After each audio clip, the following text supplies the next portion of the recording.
We're going to tell you about financial censorship because it's real. It happens. It happens mostly to one group and not another. But presidential candidate Robert F. Kennedy Jr. says he opposes financial censorship and weaponization of financial systems from dictators like Justin Trudeau. He called him out. Now, you may think this is rare, but in today's world, we see continuous power grabs. And when these politicians get power grabs, they almost never give that power back.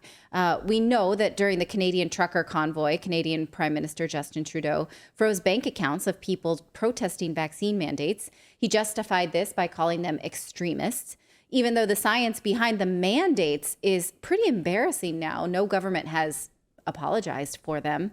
The implications of this are big. As money becomes more digital, politicians can decide who gets the privilege of using their own money. And if you're bad, you don't get that privilege. Now, we're going to get to what Kennedy says soon, but let's look at an example of this happening inside the United States now.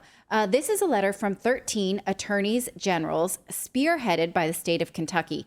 They claim that Chase Bank has persistently discriminated against certain customers due to their religious or political affiliation. Now, can you guess what that religious or political affiliation is that's being discriminated against? If you had to guess right or left, what would you guess? I'm going to say right. I'm going to say it's got to be conservative affiliation. Yes, or Shocking. Mostly Catholic. Christians. Yeah. Wow. Who would have thought that in the year 2023 there would be Christians who are being deplatformed from their banks for just being Christian? Now, recall that Chase Bank, the company receiving this letter, kept Jeffrey Epstein as a client, right, even after they had been warned that he was involved in illicit activity and after he had been convicted. They're fine with that. Just, don't be pushing your Jesus on me. That's how they feel. I wonder, did Epstein have any friends at Chase? I'm wondering if he knew anybody there, and that's why that happened. Yeah, and he might have. Yeah. And we might actually. That must be a big part of the story that we're going to cover tomorrow with Whitney Webb, Jamie Dimon, and the big connections. Well, they had to keep him. Yeah. They had to keep him to consult with him because he knew how to make money. He knew how to make paintings. Like he knew where to buy the best stuff. He knew about neuroscience, so you gotta keep the guy like that. Classical music, right. Yes, yeah. Transhumanism, all of that. Everyone wanted him for something. Like, I am a new beekeeper. I wish I could ask him, how do I get my bees above the queen excluder? If you're a beekeeper, I really do want to know how to get my bees in the honey box. Okay. Now, again. Once again, that's not a euphemism. No, this is real about bees. Yeah. Okay.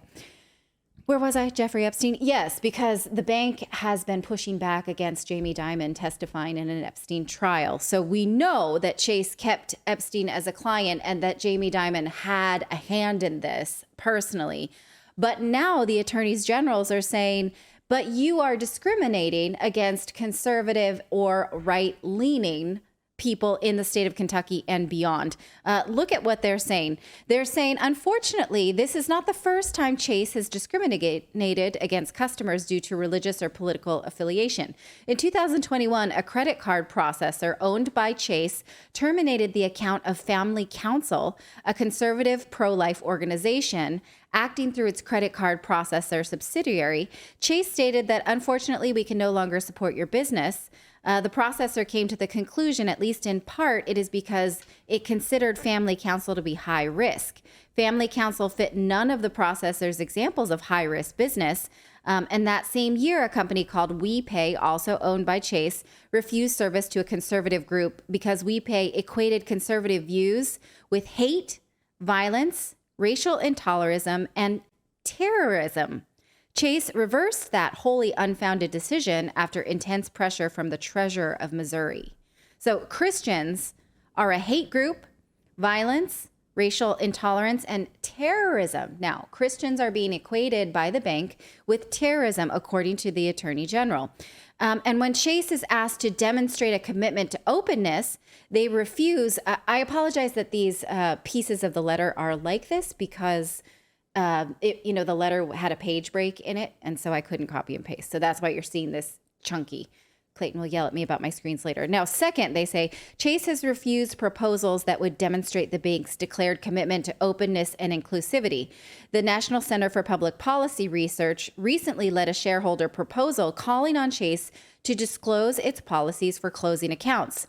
The proposal asks Chase to commission and disclose a report on the risk created by company business practices that prioritize non-pecuniary factors when it comes to establishing, rejecting, or failing to continue client relationships. The bank ignored the proposal and asked the SEC, the Securities and Exchange Commission, for permission to continue ignoring it. So they just went to their friends at the SEC and said, we don't have to do this, right? Because they're asking them, tell us why you close certain accounts and how you come to that conclusion. Now, recall that Chase also broke ties with Kanye West, who we are calling, what, Yay. You know, and they didn't give him much of a, you know, other than like, you're unpopular on the internet now because of anti-Semitic remarks, but at the same time kept Epstein. So when the government is asking them, well, just tell us how you make these decisions, they refuse to sort of put it in writing. But when Chase is examined on its diversity commitment, they are all in on LGBTQIA plus policies, but clearly not anyone else. So they're prioritizing these left-wing groups and factions, but not Christians or right wing. So here is how they put that. It says, third, Chase's actions reveal a double standard. While they refuse to participate in this survey of diversity, the bank prides itself on the company's top score in the Human Rights Campaign's Corporate Equality Index. The Human Rights Campaign describes itself as leading the fight for LGBTQ plus rights. Its Corporate Equality Index measures corporate policies, practices, and beliefs, but only those pertinent to lesbian, gay, bisexual, transgender, and queer employees. The index has been described as basically a racket with the Human Rights Campaign, using threats of low scores to secure donations. So basically they're saying, you know, give lip service to this commitment to LGBTQ plus, you know, to these things, and we'll give you high scores, or donate. It's a pay to play sort of. And again, when speaking about the index, they affirm the bank's unwavering commitment to members of the LGBTQ plus community. He says plainly, this is the Attorney General here of Kentucky saying, plainly, Chase has not extended the same unwavering commitment to conservatives and religious groups. To be clear, banks generally have the right to conduct their business, however, and with whomever they choose, but a bank does not have the right to mislead its customers. Chase cannot call itself inclusive, publicize that it opposes discrimination in any form, promise to prevent discrimination against customers, and then refuse to commit to the most basic equality of treatment and fair dealing. So, you know, you can't say, I mean, if you want to, then just be the LGBTQ plus bank. Do that if that's what you're going to do. But don't say you're fair and inclusive if you only really want leftist groups, if that's what you want because you think it's popular. Right, exactly. This is, and I'm offended because you forgot the 2S at the beginning. Now it's 2S LGBTQIA plus. What is it? What's that? So you gotta the 2S, two spirit. So I don't even know. I can't keep track. It's it changes every week. Wait, that goes pretty before soon L. We'll be reciting the whole alphabet. Oh, this so is make it one long 2S LGBTQIA plus. Okay. So lesbians don't even get to go first anymore? Again, we're erasing women. Nope, the two spirits do because how can you erase indigenous, so two spirit. Yeah, how can you keep erasing women? Okay. Whatever the F.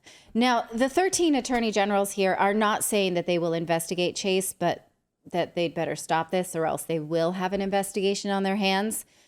This is just like FTX founder Sam Bankman-Fried. He said, if you say all the right words, Ukraine, gender fluid, diversity, racism, right? Then you get whatever you want, you know, in banking world and finance world. It is literally like, if anybody's ever seen that Eddie Murphy skit where he puts on whiteface and then like just goes and says, and then people just hand him money. Like he's on the bus. It's a performance. Yeah. This is a performance of wokeism. And it's happening, and it extends to the banking system, so that if you are guilty of wrongthink, you are a Christian, you are hateful then, and a terrorist, you shouldn't get a bank account, basically. Now, here is what Robert F. Kennedy Jr. says about this specific kind of thing. This is the tweet that we were getting around to.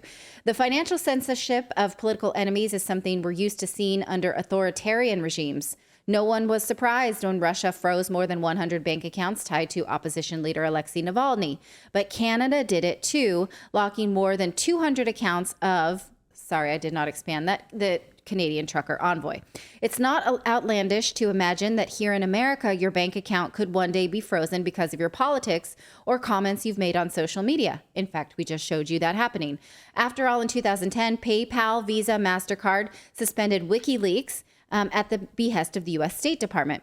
The ability to save and spend without political interference is a prerequisite for the exercise of meaningful dissent, and I will defend it accordingly.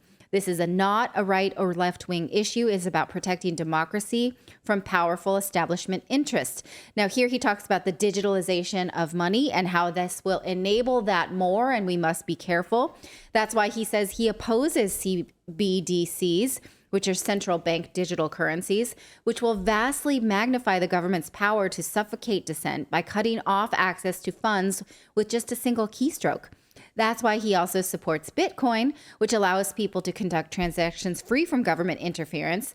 Bitcoin, he says, has been a lifesaver from people's movements around the world, especially in Burma.